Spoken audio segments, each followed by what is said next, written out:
Hallo allerseits und willkommen zum vierten Teil des Bauberichts über das Sonderkraftfahrzeug 251-7 Ausführung D von Dragon im Maßstab 1:35. Im vorigen Teil haben wir das Modell komplettiert und jetzt können wir uns mal näher mit dem Diorama beschäftigen. Da haben wir im ersten Teil nur den Rohbau angefertigt. Ich möchte dann, dass das Fahrzeug später mal hier ungefähr steht, so wie jetzt. Dann möchte ich, dass hier neben der Mauer hier so eine Hecke angedeutet ist, die da weitergeht.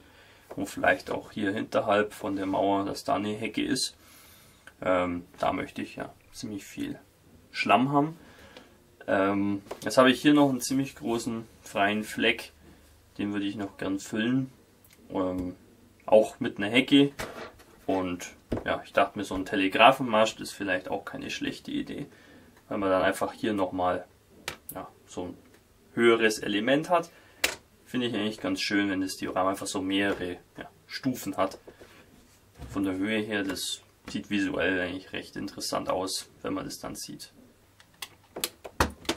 In dem Bausatz für den Telegrafenmast sind jede Menge Teile dabei. Man kann da auch kompliziertere Formen bauen. Zum Beispiel irgendwie noch mit einem Unterstützungsbalken oder mit 2 Balken und so weiter. Also da kann man mehrere Varianten wählen. Ich will jetzt einfach nur den einfachen Mast, schlichtweg. Die Teile sind ziemlich unsauber gegossen, aber das ist kein Problem. Kann man gut abschleifen und versäubern. Ums Spachteln werden wir ja eh nicht herumkommen.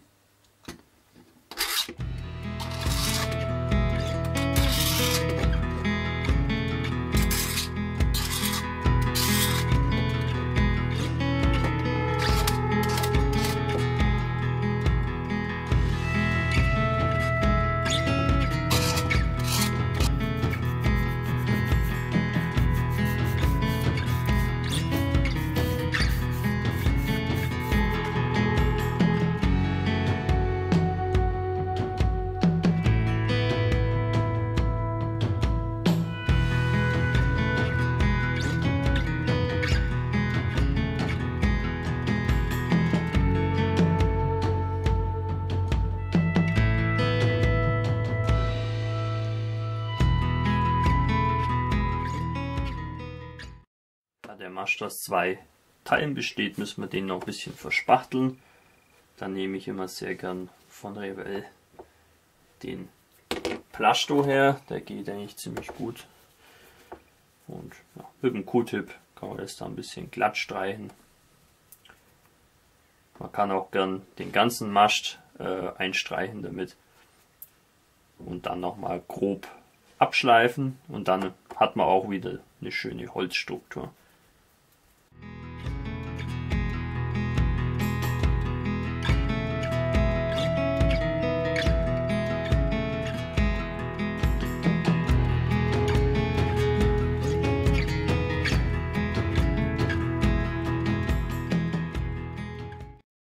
Trocknung der Spachtelmasse schleife ich den ganzen Mast mit relativ grobem Schleifpapier einfach mal so ab und dadurch entsteht dann auch wieder eine Holzstruktur beziehungsweise einfach eine raue Oberfläche.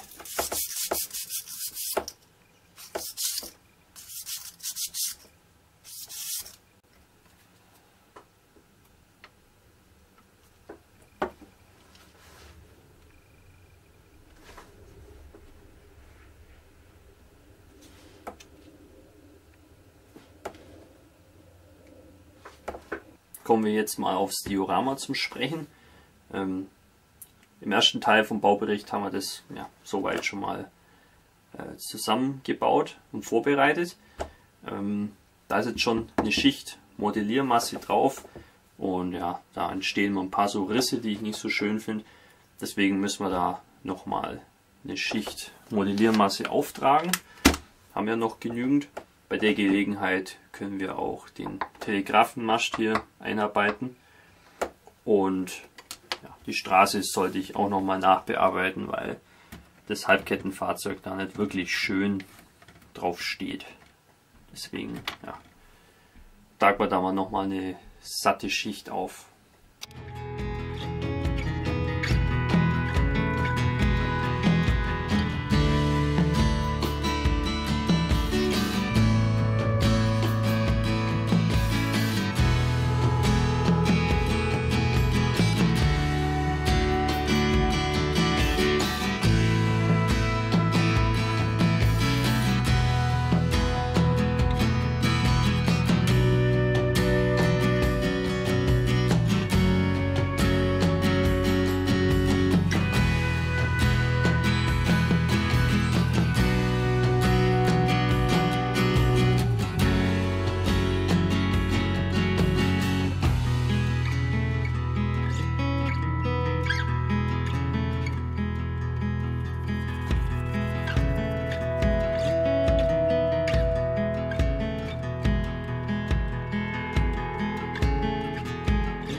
Jetzt mit der Rinderfigur.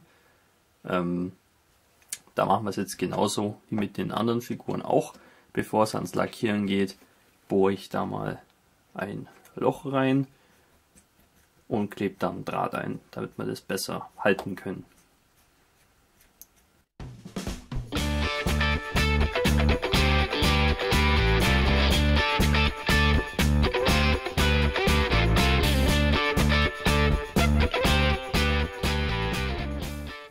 Ich habe hier auch in so einem kleinen Holzklotz ein Loch gebohrt, das heißt, ich kann hier die Figur so festhalten, dass sie auch nicht irgendwie den Tisch berührt. Bevor wir dann die eigentliche Farbe auftragen, möchte ich die Figur auch nochmal grundieren mit Hellgrau. Wir haben das zwar schon mit Mr. Surfacer eingestrichen, aber ich finde, sobald ein bisschen Farbe drauf kommt, kann man noch besser erkennen, ob noch irgendwo kleine Fehler an der Figur sind.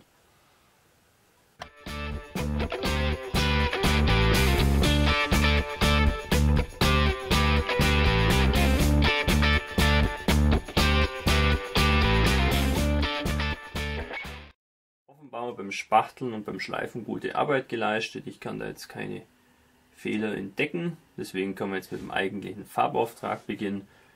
Ich werde jetzt die Figur zunächst mal komplett weiß ansprühen. Von da ab geht alles mit dem Pinsel.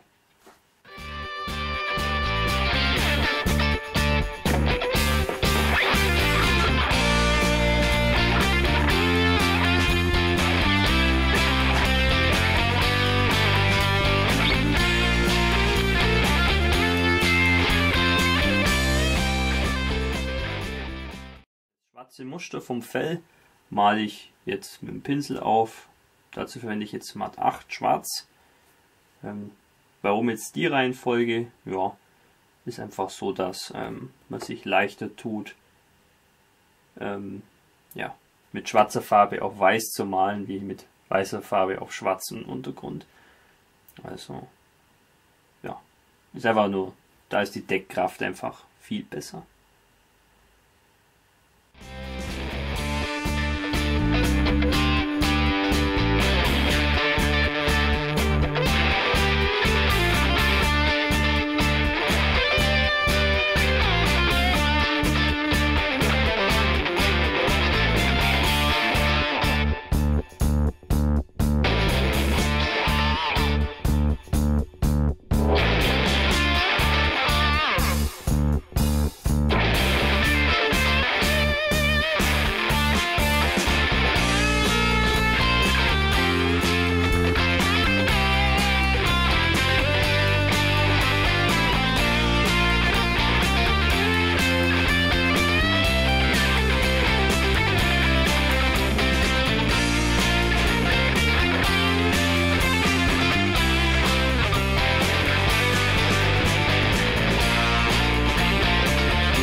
Anschließend bemalen wir Details wie Augen, Hörner, Hufen, Schnauze und so weiter.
Manche sagen ja, dass das Bemalen von Tierfiguren teilweise schwieriger ist, wie Soldaten zu bemalen. Kommt immer ganz drauf an, finde ich. Also ich tue mich bei Pferden, Kühen oder Ziegen ziemlich leicht. Ich finde, Hunde sind ziemlich schwierig.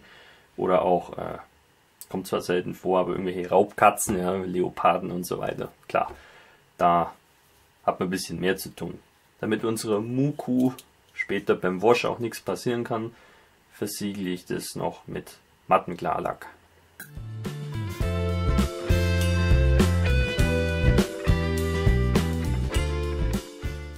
Um der Figur noch ein bisschen mehr optische Tiefe zu geben, also Schatten und so weiter, verwende ich wieder mal Ölfarben, verdünnt mit Feuerzeugbenzin. Ich habe jetzt hier schwarze, dunkelbraune und beige Ölfarbe. Und ja, ich trage das jetzt einfach mal vorsichtig mit dem Pinsel auf. Ich habe da jetzt keinen genauen Plan, ich arbeite einfach mal die Farben rein ineinander. So oft bemale ich jetzt auch wieder keine Kühe, um zu wissen, was da genau passiert. Mal so ein ganz sanftes schwarzes Wash zum Anfang.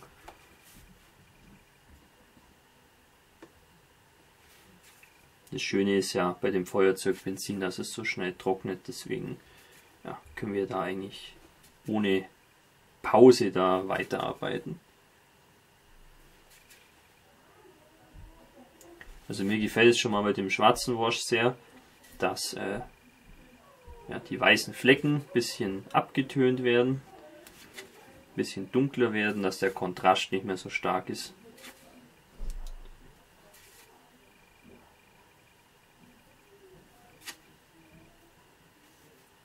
Okay, machen wir ein bisschen mit dunkelbraun weiter. Das werde ich eher vielleicht am Euter und so auftragen und am Bauch. Weil die Tiere sind natürlich auch ein bisschen schmutzig, wenn die das ganze Jahr auf der Weide stehen. Beziehungsweise auch wenn sie im Stall stehen. Ich würde sogar sagen, besonders wenn sie im Stall stehen. Aber ich bin natürlich kein Landwirt, ich kenne mich da nicht so aus. So. Ja, das sieht ja schon mal nicht schlecht aus. Ich finde das mit den Ölfarben bricht ein bisschen das monotone Aussehen von den Acrylfarben auf.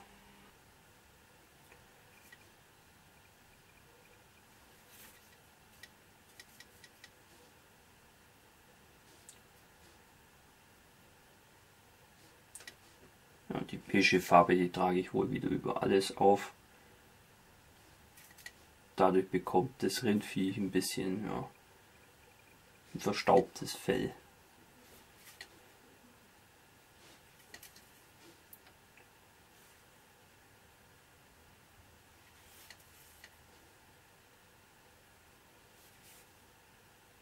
Es lohnt sich immer mit den Ölfarben ein bisschen rumzuspielen. Ja, da kommen manchmal Effekte raus, die man gar nicht erwarten würde. Also ich mache das öfter mal, dass ich mal ein bisschen unkonventionell vorgehe und einfach mal schaue, was passiert. Ich hätte jetzt natürlich, wie bei den Soldatenfiguren auch, ein ganz normales dunkles Wash nehmen können. Aber ich habe es jetzt mal mit helleren Farbtönen probiert und ich finde, das sieht eigentlich auch ganz gut aus. Also man muss nicht notwendigerweise immer die Vertiefungen betonen, man kann sie auch ein bisschen aufhellen. Geht auch. Dann bekommt die Kuh nochmal einen Auftrag mit mattem Klarlack und dann wird es auch schon erledigt.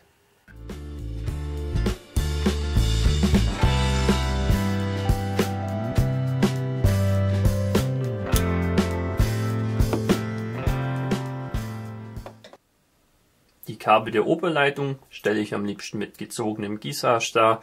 Einfach deswegen, weil das irgendwie immer verfügbar ist. Das ist leicht herzustellen und es ist einfach schön dünn.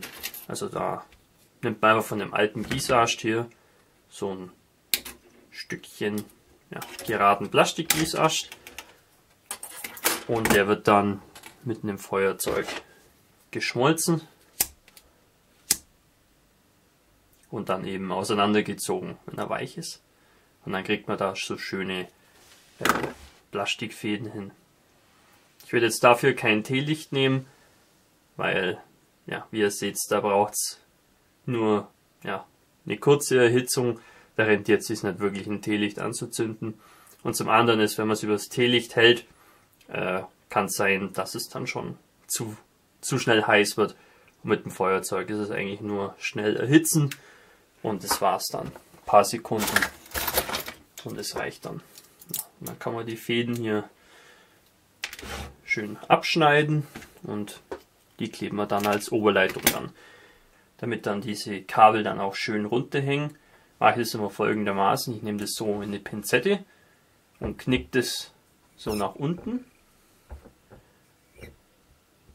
Und dann kommt auf den Isolator hier ein bisschen Kleber drauf.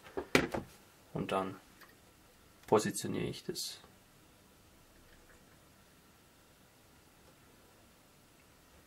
Wie das jetzt hier unten absteht, ist vorerst noch nicht so relevant. Das kann man später noch biegen, wie man es braucht.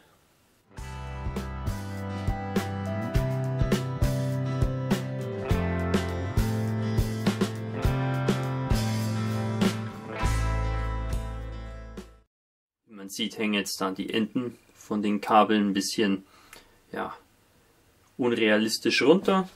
Das kann man mit ein bisschen Tamiya Extra Thin beheben, indem man das einfach ein bisschen an diversen Stellen anklebt und dann sind die auch fixiert, diese Kabel, und hängen eben realistisch hier runter. Also ich klebe die jetzt hauptsächlich hier an dieser Querstange an, weil da würden die auf jeden Fall anliegen.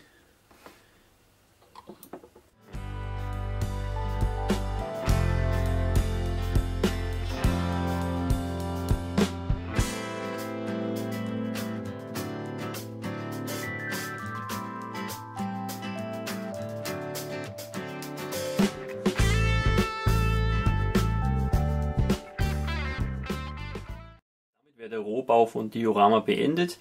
Jetzt müssen wir da mal ein bisschen Farbe drauf bringen, bevor wir dann mit der Geländegestaltung weitermachen. Also die Mauer, Telegrafenmast und auch das Tor möchte ich auf jeden Fall vorher lackiert haben. Allein schon deswegen, weil für mich der Auftrag von der Erde und vom Gras und vom Gebüsch, das ist so gut wie der Abschluss eigentlich. Da möchte ich nicht mehr lackieren müssen, weil da lackiere ich ja in das Gras oder auch die Erde rein. Das Tor hier zum Beispiel, habe ich mir so eine kleine Aufnahme gemacht. Das ist einfach Furnierholz und da ist das Tor so reingesteckt. Das heißt, ich kann es dann auch gut lackieren und in der Hand halten, ohne dass es irgendwie wegfliegt oder dass ich irgendwelche Fingerabdrücke drauf mache. Grundiert wird das Ganze wie sonst auch mit schwarzer Acrylfarbe.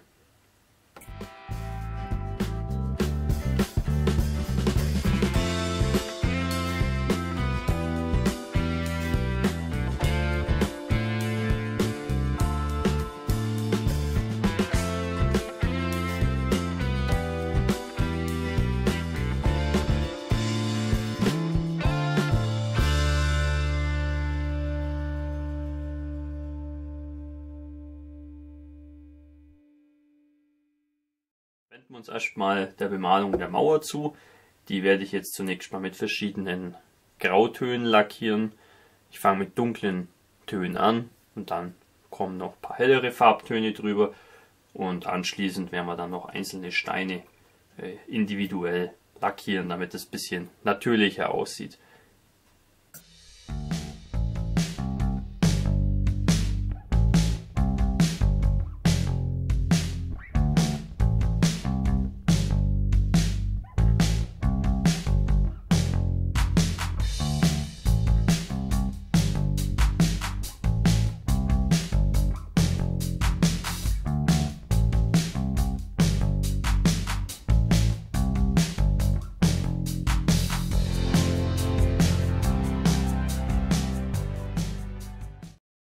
Gehe ich her und bemale einzelne Steine mit unterschiedlichen Grautönen. Dadurch wird die Mauer einfach ein bisschen realistischer im Aussehen, es wirkt lebendiger und natürlicher. Wenn ihr euch mal eine Mauer anschaut, ist es auch eigentlich ziemlich egal, aus welchem Material die ist, ob es jetzt Ziegel ist oder eine Natursteinmauer. Man sieht immer, dass die Steine ein bisschen unterschiedliche Farbnuancen haben und das möchte ich da eben darstellen damit.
Das Ganze sieht jetzt noch etwas grell aus, aber wir werden später dann auch mit Ölfarben Wash auftragen und das tönt das Ganze dann deutlich nochmal runter.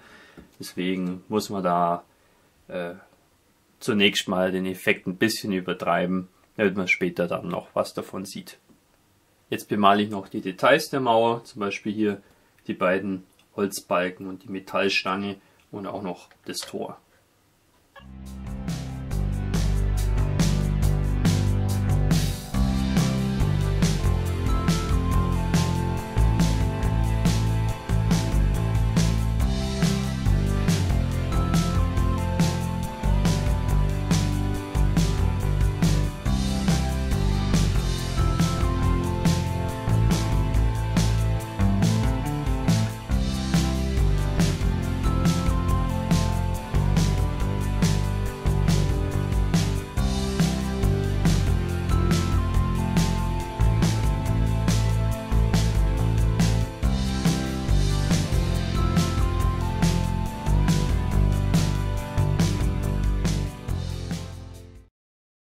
Jetzt möchte ich die Holzbestandteile altern. Dazu möchte ich mal ein Farbset ausprobieren. Das habe ich mir erst kürzlich zugelegt. Und zwar von Vallejo Old and New Wood Effects. Ich denke, das ist, glaube ich, ganz interessant. Ich habe das noch nie verwendet. Und ich möchte eigentlich hauptsächlich jetzt mit Washes arbeiten. Und auch mit ein bisschen Schaumstoff, Brauntöne auftupfen. Um da eben das Holz zu altern, dass da die Farbe ein bisschen abgewetzt ist oder das Holz ein bisschen durchscheint. Man kann es natürlich auch ganz andersrum aufzäumen, indem man die Holzteile mit Holzfarben eben bemalt und dann zum Beispiel mit der Haarspray-Methode das Ganze dann altert. Wie rum man das macht, spielt glaube ich keine Rolle. Ich finde, so rum, wie ich es jetzt mache, ist es ein bisschen einfacher und benötigt auch weniger Mittel und Werkzeuge.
Das Holz ist jetzt ordentlich verwittert.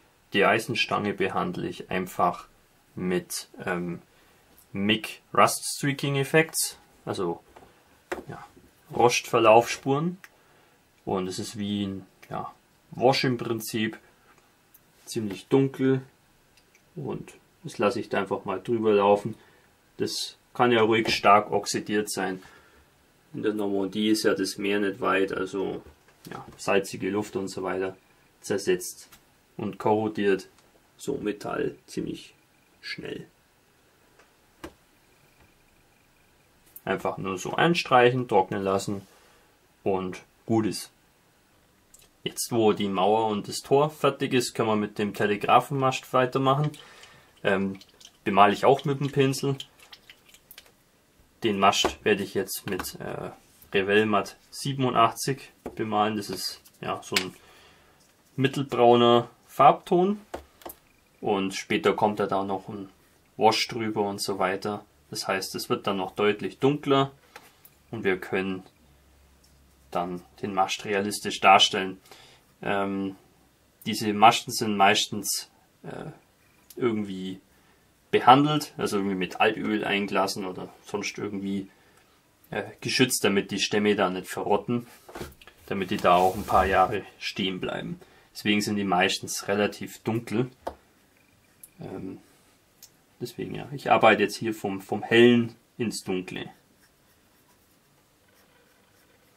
Um den Mast jetzt ein bisschen abzudunkeln, verwende ich von Vallejo Smoke, das ist 70939 und das trage ich sag mal, ein bisschen dicker wie ein Wash auf. Also es sollte so leicht deckend sein.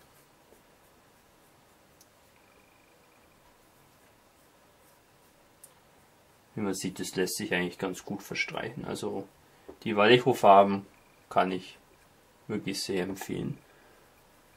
Bin zwar doch ein großer Anhänger von Revell Farben, aber die Revell Farben haben teilweise nicht so eine große Auswahl an Farbtönen, und als Ergänzung habe ich mir da jetzt in letzter Zeit ein bisschen Vallejo Farben zugelegt, und das finde ich ist eine sehr gute Ergänzung. Funktioniert eigentlich ganz gut. Ist eigentlich kompatibel. Jetzt können wir hier diese Querstange bemalen, die ist ja aus Metall. Und da verwende ich die altbewährte Farbmischung Anthrazit und Eisen für so einen dunklen Metallton. Da kann man dann später auch noch ein paar so Rostflecken auftragen und so weiter. Also ist auch ein schöner Bereich zum Altern. Die Isolatoren sind ja aus Keramik, also sind die normalerweise weiß oder beige Farben, und deswegen bemale ich die jetzt einfach mit Matt 5 Weiß. Der letzte Schritt von der Detailbemalung sind die Kabel, die bemale ich einfach schwarz. Das ist jetzt ein bisschen schwieriger da an den Isolatoren, weil es doch recht dünn ist. Da muss man sich darauf einstellen, da vielleicht noch mal ein bisschen nachzuarbeiten. Aber das ist halb so wild. Wichtig ist, dass der Rest der Kabel halt schön dunkel abgesetzt ist, damit man es auch gut sehen kann.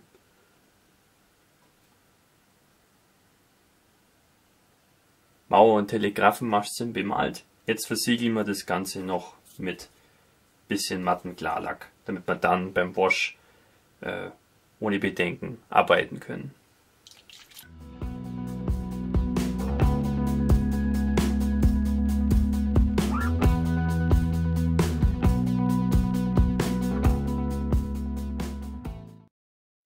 Bis jetzt sieht das Ganze natürlich noch ziemlich bunt aus und überbetont.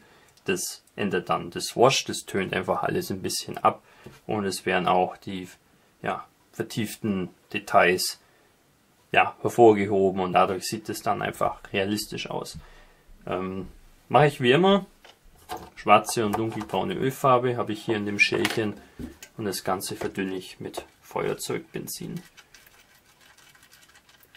Das wird einfach ein schönes Wash, und das Ganze trocknet auch recht schnell. Also ich finde es ziemlich praktisch und wenn ihr die anderen Teile schon gesehen habt von der Serie, dann habt ihr auch gesehen, wie man das bei Figuren oder auch bei dem Halbkettenfahrzeug anwenden kann. Und das, ja, lasse ich jetzt einfach mal hier drüber laufen. Und es betont mir dann eben schön die Details. Grundsätzlich ist es eigentlich auch immer dasselbe Vorgehen, das habt ihr sicherlich auch schon gemerkt. Ich grundiere schwarz, dann lackiere ich das mit der Airbrush, dann mache ich die Detailbemalung mit dem Pinsel und dann kommt ein Wash drüber. Das ist eigentlich immer genau dasselbe, egal was ich mache. Das kann man sich eigentlich gut merken. Sehr einfach und relativ effektiv.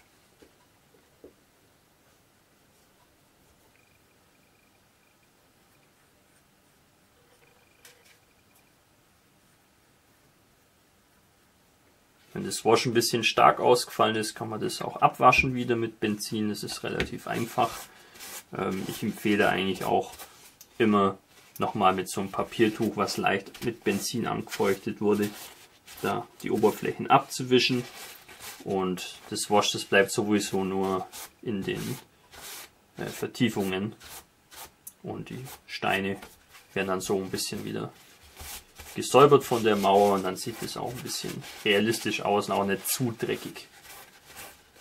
Einfach nur ein bisschen, ja, schmutzig und abgetönt.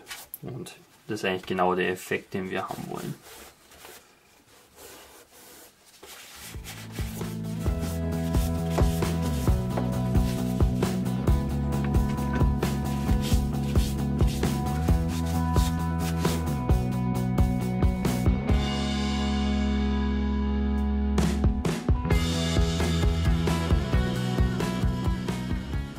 Zu einem späteren Zeitpunkt möchte ich dann vor allem die hölzernen Teile wie das Tor und den Telegrafenmast noch mit ein bisschen beiger Ölfarbe trocken malen. Das möchte ich aber noch ein bisschen hinausschieben, weil erst möchte ich das Gelände sozusagen gestalten mit Erde und Gräsern und Pflanzen und so weiter. Kommen wir auf die Materialien zu sprechen. Hier habe ich jetzt ein Glas mit Erde aus dem Garten. Das wird ja auch die Erde auf dem Diorama werden. Das wird dann angemischt mit Holzleim und Wasser. Dann die Pflanzen. Da gibt es verschiedene Möglichkeiten. Also ich habe zum Beispiel sehr gern diese Grasbüschel von Fredericus Rex von der Green Line. Die gibt es in verschiedenen Varianten. Dann gibt es auch noch von Mini Natur so Grasbüschel, die finde ich hervorragend auch. Das ist hier so ein hellgrüner Frühlingston, möchte ich mal sagen, vom Gras her. Das eignet sich aber jetzt für die Normandie, glaube ich, auch recht gut, weil da ist es ja auch etwas feuchter wie bei uns und auch eben saftigere Wiesen. Und da werden wir noch ein paar Blumen platzieren. Von noch gibt es auch so Büschel, die sind eigentlich auch recht gut. Und für die Hecke nehmen wir auch von Mini Natur diesen filigranen Busch. Die gibt es in verschiedenen Größen. Auch größere Packungen davon. Also das ist sehr gutes Material, um irgendwelche Hecken darzustellen. Fangen wir mal mit dem Gebüsch an. Bevor ich die Erde auftrage, möchte ich die größeren Büsche und so einfach schon aufs Diorama bringen. Da wenn ich das später mache, muss ich da die Löcher in die Erde reinmachen und muss es dann noch mal ein bisschen kaschieren später. Und um das zu vermeiden, kann ich das auch schon vorher machen. Wie schon gesagt, die Büsche sind von Mini Natur und ich habe eigentlich selten was Schöneres gesehen. Die sehen sehr realistisch aus. Gute Farbe, sind auch ein bisschen unterschiedlich, sind nicht alle so monoton. Also die kann man sehr gut für so Hecken oder Gebüsch verwenden. Die Löcher für die Büsche mache ich einfach mit einem Nagel und einem Hammer. Einfach ein bisschen so ein kleines Löchlein hier reinmachen, damit dann die Büsche ein bisschen stabiler sitzen.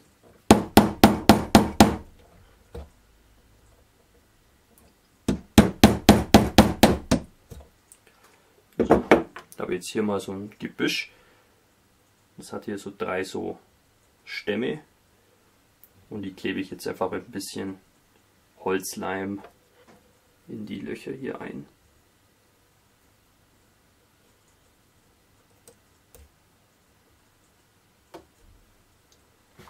Ja, dann bleiben die auch schön stehen und das Ganze ist halt auch wesentlich stabiler später.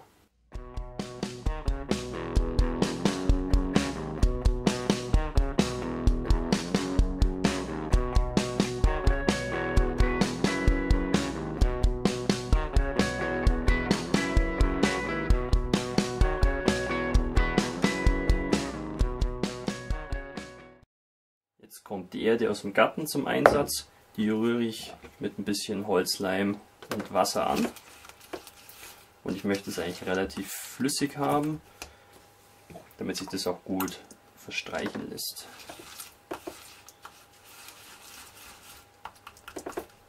Ein bisschen noch. Ungefähr so. Ja, und dann tupfe ich das einfach mal auf das Diorama auf. Das muss jetzt auch noch gar nicht decken. Sollte relativ dünn sein und eben alle Bereiche bedecken, wo man eben die Erde sehen soll. In dem Fall ist es eigentlich der Großteil der Fläche.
So, in diese noch feuchte Masse streue ich noch ein bisschen mehr trockene Erde drauf. Dadurch entsteht einfach eine schöne sommerliche Straße. Wenn ich das nicht mache dann und es trocknet so auf, dann sieht das ein bisschen feuchter aus und man kann dann damit Klarlack, mit Glanzlack zum Beispiel, nassen Schlamm gut darstellen. Aber das brauchen wir jetzt hier eher weniger. Ich meine, wir werden schon die eine oder andere Pfütze vielleicht später noch auftragen, aber das Gelände an sich ist eigentlich trocken. Also das ist sozusagen die Art und Weise, wie ich das Gelände schon anlege, wie ich jetzt schon bestimme, ob es eine feuchte, schlammige Straße ist oder eben eine trockene Straße.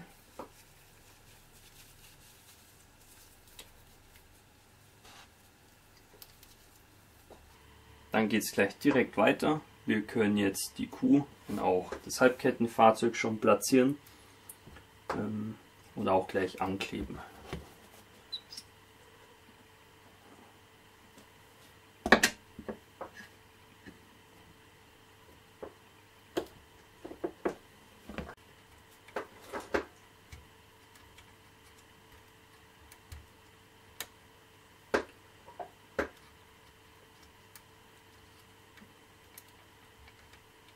Das Modell, das muss man natürlich ein bisschen andrücken, dann entstehen auch Kettenabdrücke.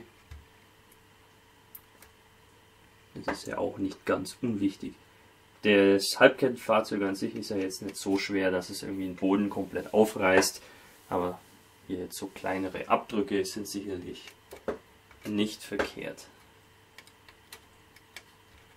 Okay. Ein Tropfen Holzleim noch auf die Ketten unten drauf und dann positionieren wir das. Also ich bin jemand, ich klebe die Bestandteile von meinem Diorama eigentlich immer gern an. Ist auch kein Problem, falls ich das später mal zerlegen wollte. Der Holzleim ist ja wasserlöslich. Jetzt werde ich noch die ganzen Gräser und Blumen platzieren und auch noch ein paar zusätzliche Gebüsche.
Wenn man dann mit der Erde und dem Grünzeug fertig ist, sollte man das Diorama auf jeden Fall über Nacht mal trocknen lassen.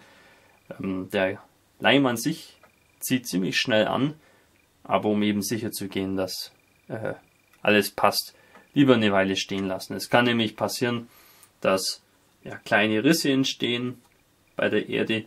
Das hat einfach damit zu tun, dass durch das Trocknen der Untergrund ein bisschen in Spannung kommt, dann kann es kleine Risse geben. Und die sollte man natürlich noch reparieren, bevor man irgendwie weitermacht. Wenn man jetzt eine sehr sommerliche Szene darstellen wollte, könnte man jetzt auch aufhören und es dabei belassen. Ich möchte aber noch ein paar, ich sag mal, feuchte Stellen auf der Straße und so darstellen. Das Wetter während der Landungen war doch etwas regnerisch und das möchte ich eben ein bisschen repräsentieren. Um ein paar feuchte Stellen auf diesem Weg anzudeuten, verwende ich von Revell glänzend, das ist die Nummer 01, das ist im Prinzip ein glänzender Klarlack. Das verwenden wir zum Beispiel auch, wenn wir irgendwelche Modelle versiegeln wollen. Und diese Farbe tupfe ich einfach ein bisschen auf, hier auf die Erde. Und dadurch entsteht da ein bisschen so feuchte Erde, möchte man sagen. Das Schöne hier bei dieser Methode mit der Erde ist, dass man da eigentlich ziemlich viel mit anstellen kann. Man kann also eigentlich ziemlich viel mit Farben noch arbeiten. Man kann das zum Beispiel, wenn man eine Wüste machen wollte, könnte man auch mit der Airbrush das sehr gut abtönen, bis man die richtige Farbe bekommt. Also das ist eine gute Basis, auch um die Farbe zu verändern, wenn man will. Also ich finde, das ist doch ein ziemlich dankbares Material für einen Dioramenbau. So, jetzt nur mit Wasser befeuchteten Pinsel erzeuge ich jetzt hier noch so einen Übergang, dass ich einfach hier am Rand noch ein bisschen abtupfe.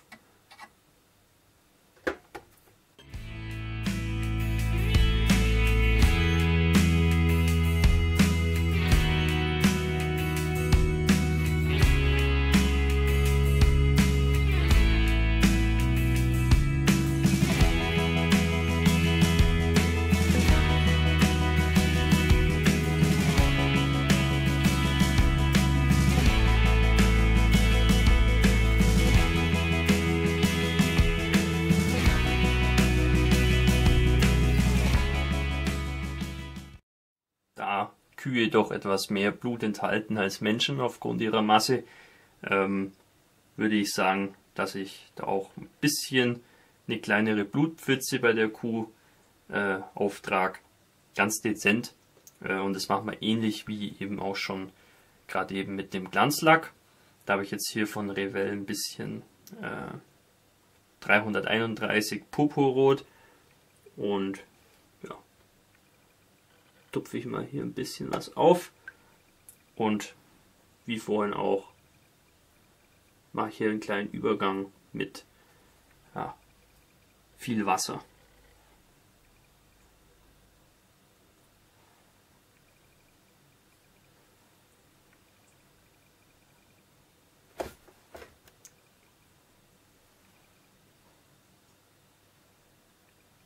So in etwa. Das tränkt dann auch die Erde ein bisschen schon, aber sollte dann auch ein bisschen abtönen beim Trocknen und nicht allzu grell wirken, weil, wie wir alle wissen, Blut ja auch am Sauerstoff etwas oxidiert und dadurch eher bräunlich wird. So sieht es dann aus, wenn es getrocknet ist.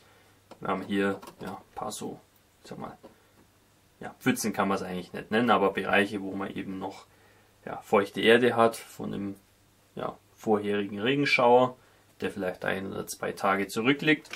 Dann hier so eine dezente Blutlache, die ein bisschen ausgewaschen ist vom Regen. Also ich finde, da sieht der Untergrund nochmal ein bisschen interessanter aus und nicht so monoton. Also macht immer Sinn, noch ein paar feuchte Schlammeffekte einzufügen, wenn es sich irgendwie machen lässt. Ist ja auch verhältnismäßig einfach, wie man gesehen hat. Wie schon vorhin angekündigt, werde ich jetzt die hölzernen Teile, wie zum Beispiel den Zaun und den Telegrafenmast, noch mit ein bisschen beiger Ölfarbe trocken malen. Ich finde, das erhöht einfach ein bisschen den Kontrast noch und lässt da die Details noch ein bisschen mehr hervorstehen. Dazu verwende ich jetzt einen ziemlich weichen Borstenpinsel. Mit dem kann man das dann so richtig schön aufbürsten.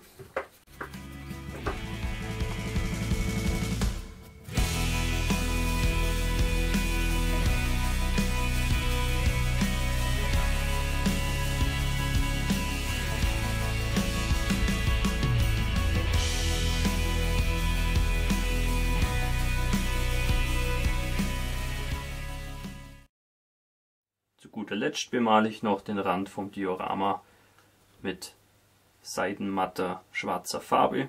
Ich finde, es gibt dann dem Rand doch einen etwas edleren Look einfach. Durch die glänzende Farbe sieht es dann ein bisschen aus wie so poliertes Holz, wie man das auch von so schönen teuren Sockeln kennt. Nur dass eben mein Sockel nicht wirklich teuer war. Es sieht natürlich nicht überragend aus, aber ich finde, nicht zu schäbig. Da kann es durchaus sein, dass man da 1 oder 2 zusätzliche Farbaufträge braucht, bis das Ergebnis stimmt. Kommt immer ganz drauf an. Die Deckkraft von den Acrylfarben auf Holz ist jetzt nicht überragend.